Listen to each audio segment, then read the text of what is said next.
Bonjour à toutes et à tous. J'ai le plaisir de vous présenter ce PowerPoint résumé de l'analyse sur la coexistence dans un écosystème humanitaire de plus en plus complexe, en mettant un lien sur les principes humanitaires et la réalité opérationnelle. Donc, en termes de plan de présentation, une introduction sera faite. Ensuite, une question de recherche sera aussi présentée. Voilà. En troisième point, nous verrons l'impact de la différence de la coexistence dans l'écosystème humanitaire en mettant le cas du Niger sur la table. Donc, la problématique de la compréhension des mandats entre les acteurs serait un point abordé. Le point d'amélioration nécessaire à la coexistence entre les acteurs pour une meilleure réponse aux besoins de la population. Et ensuite, nous verrons la bibliographie qui a permis vraiment de finaliser cette analyse. Donc, en termes d'introduction, donc voilà, j'ai délimité le sujet, voilà, tout en restant focus sur la coexistence, la coordination entre les acteurs humanitaires et les acteurs politico-militaires, voilà, qui sont aussi très, très engagés dans l'humanitaire, voilà, sur les théâtres d'opération dans le pays au Niger. Donc, l'accès humanitaire constitue vraiment un défi pour le Niger. Donc, l'accès des humanitaires aux populations devient vraiment très, très difficile. Et l'accès également des populations aux services sociaux de base, voilà, devient très, très compliqué. Et à tout cela s'ajoute aussi cette méfiance, cette suspicion des acteurs politico-militaires envers les humanitaires qui rend la collaboration très compliquée, très difficile sur le terrain.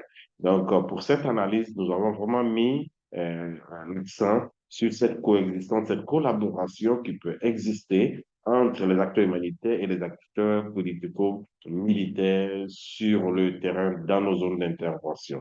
Donc, l'objectif simplement de cette analyse, voilà, c'est de poser un regard très critique et sincère sur l'accès, voilà, et définir carrément les actions concrètes à mettre en œuvre afin de permettre aux acteurs de répondre, voilà, de façon libre et transparente et sans contrainte aux besoins des populations.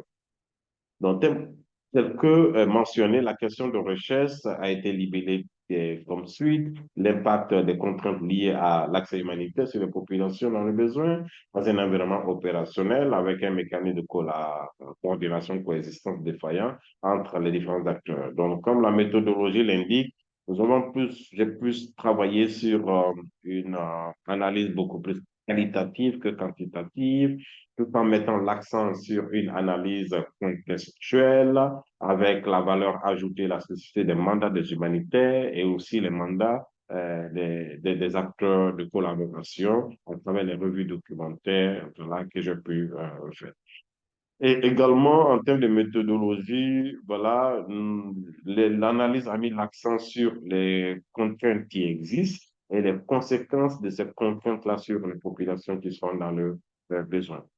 Donc, en termes d'impact de la défense et de la coexistence dans l'écosystème humanitaire au Niger, la situation du Niger est actuellement très, très compliquée avec une superposition de conflits armés dans les pays limitrophes, mais aussi à l'intérieur du pays, et également les crises cycliques prolongées liées au changement climatique, le rétrécissement de l'espace humanitaire dans les zones de concentration des activités militaires particulièrement dans les régions de Difa, Maradi et Tawa. L'accès ouais, par les humanitaires aux populations qui devient très compliqué, comme je l'ai abordé dans l'introduction, et aussi de plus en plus, nous constatons une perception très, très négative des acteurs militaires envers les acteurs humanitaires. Et ce qui a poussé aussi aux acteurs humanitaires de prendre des décisions de suspension carrément de certaines opérations humanitaires sur des terrains là où ils n'ont pas d'accès. Donc, en termes de problématiques de compréhension, il y a une divergence de compréhension et une mauvaise communication entre les acteurs politico-militaires et les acteurs humanitaires. La perte du lien entre les différents acteurs, voilà, qui entrave carrément aussi cet accès-là et cette coexistence, cette collaboration sur le terrain. et les réelles menaces aussi à l'acceptance des humanitaires, voilà, dans certaines localités. Donc, le manque d'espace pour les acteurs humanitaires entend les efforts pour améliorer carrément aussi cette compréhension des militaires sur les mandats et les modalités de fonctionnement. Donc, comme point d'amélioration nécessaire, la réponse aux besoins des populations doit être vraiment obligatoirement exemptée des impératifs militaires. Il faut maximiser davantage de communication sur la compréhension réelle des principes humanitaires par les acteurs politico-militaires du pays. Et un consensus sur la responsabilité dans l'action humanitaire doit nécessairement exister au niveau du gouvernement, la communauté humanitaire et les acteurs d'aide au développement. Donc, l'action humanitaire, carrément, doit rester neutre, impartiale. Voilà, et ces trois parties doivent s'accorder unanimement à reconnaître l'efficacité de l'action humanitaire qui repose sur le respect du principe humanitaire. Donc, comme je l'ai dit tantôt, voilà un peu des liens de bibliographie utilisés pour finaliser cette analyse. Merci pour votre attention.